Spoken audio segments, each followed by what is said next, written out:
Friends, இன்றைக்கி நம்ம ஒரு ஸ்வீட் ரெசிபி பார்க்க போகிறோம். டீ கடையில் இருக்கிற முட்டைக்கோஸ் கேக்கு. அது நம்ம வீட்டில் எப்படி ஈஸியாக செய்யலான்னு பார்க்கலாம். அது நீங்கள் ரேஷியோ பார்த்தீங்கன்னா 1 கிலோ மைதா மாவு எடுத்தால் அதுக்கு பாதினா அரை கிலோ, அதை விட 100 கிராம் எக்ஸ்ட்ரா. அப்போ நீங்கள் 1 கிலோ மைதா மாவு எடுத்தீங்கன்னா 600 கிராம் என்ன பண்ணுங்கள் அப்படின்னா சீனி எடுத்துக்கோங்க. இப்போ நான் வந்து 50 கிராம் சர்க்கரை தான் எடுத்திருக்கேன், 50 கிராம் சீனி தான் எடுத்திருக்கேன். நான் வந்து பார்த்தீங்கன்னா ஒரு 100லேருந்து 150 கிராம் தான் மைதா எடுக்க போவேன். அதனால் 50 கிராம் சீனி எடுத்திருக்கேன். இப்போ இதோட ஒரு முட்டை, ஒரு ஸ்பூன் ரீஃபைண்ட் ஆயில் நம்ம சேர்த்துப்போம். சேர்த்துட்டேன். இந்த ஸ்பூனுக்கு ஒரு ஸ்பூன் ரீஃபைண்ட் ஆயில், ஒரு 20 ml. இப்போ இதை நல்லா நம்ம என்ன பண்ணணும் அப்படின்னா அடிச்சுட்டு வரணும். 2.5 கப்பு மைதா, கப்பு போட்டோம். இப்போ இது 2வது கப்பு, 2.5 கப்பு மைதா சேர்த்தாச்சு.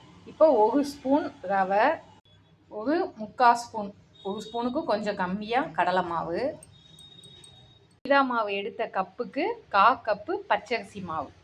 இப்போ இது எல்லாத்தையும் நல்லா ஒன்றா சேர்த்துப்போம். கொஞ்சமாக சோடா உப்பும் கொஞ்சமாக உப்பும் போட்டுக்கோங்க. தண்ணியே சேர்க்கலைங்க, நீங்களும் தண்ணி சேர்க்காதீங்க. தண்ணி சேர்க்காமலே அப்படியே நம்ம என்னன்னா நல்லா இப்படி சப்பாத்தி மாவு பதத்துக்கு பிணைஞ்சிட்டோம். இப்போ நம்ம பேனில் வந்து ஆயிலை ஹீட் பண்ணிக்குவோம். ஹீட் பண்ணோடனே இதை சின்ன சின்ன பால்ஸாக வந்து உருட்டி அதில் போடணும். இதில் மெயினான விஷயம் என்ன அப்படின்னா ஆயில் வந்து மீடியம் ஃப்ளேமில் தாங்க இருக்கணும். அப்போ தான் அந்த கேக் வந்து பார்த்திங்கன்னா இப்படி வெடித்து நமக்கு வரும். சின்ன பிள்ளைங்களெல்லாம் நம்ம சாப்பிட்ருப்போம் முட்டைக்கோஸ் கேக்கு. அது வந்து கஜிடா அப்படின்னு சொல்கிறாங்க. ஆனால் நாங்களாம் முட்டைக்கோஸ் கேக்கு முட்டை கேக்குன்னு சொல்லி தாங்க பழக்கம். அதுதான் இப்போ நம்ம செய்ய போகிறோம். அப்போ பேனில் ஆயில் ஊற்றிட்டு மீடியம் ஃப்ளேமில் ஆயில் வச்சு இதை நம்ம பாலாக உருட்டி போட்டுக்கணும். இப்போ நான் சொன்ன ரேஷியோலேயே நீங்கள் செய்யுங்க.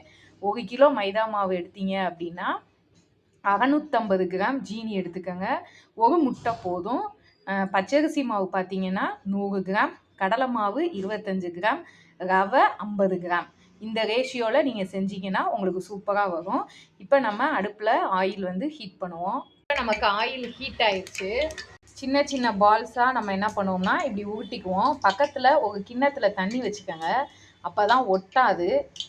நம்ம ஃப்ளேம் வந்து சிம்மில், அதாவது மீடியம் ஃப்ளேமில் வச்சுக்கோங்க. அப்போ தான் இது வந்து நமக்கு அந்த கேக் வந்து நல்லா அப்படி கிராக் விழுந்து வெடித்து வரும்.